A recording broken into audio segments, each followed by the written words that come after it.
ఉసిరికాయ నిల్వ చేసుకునే పచ్చడి తయారు విధానం.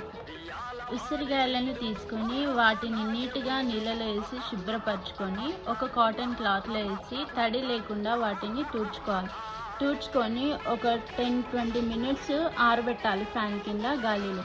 తర్వాత వాటిని ఒక పళ్ళెంలో తీసుకొని పక్కన పెట్టేసి దానికి కావలసిన పదార్థాలు చూద్దాం. నెక్స్ట్ పోపు పెట్టడానికి కావాల్సిన పదార్థాలు: మెంతులు, ధనియాలు, పప్పు దినుసులు, పల్లీలు, జీలకర్ర, ఆవాలు, ఎండుమిర్చి, వెల్లుల్లిపాయలు. ఇవన్నీ పోపుకు కావాల్సిన పదార్థాలు. వీటినన్నిటిని వేయించుకొని కొంచెం దోరగా వేగిన తర్వాత దాంట్లోకి కరివేపాకు, కొత్తిమీర, పుదీనా వీటిని వేసి మరిగించుకోవాలి. ఇవి మరిగిన తర్వాత పక్కన పెట్టేసి దీనికి మళ్ళీ ఉసిరికాయలు మనం కడిగి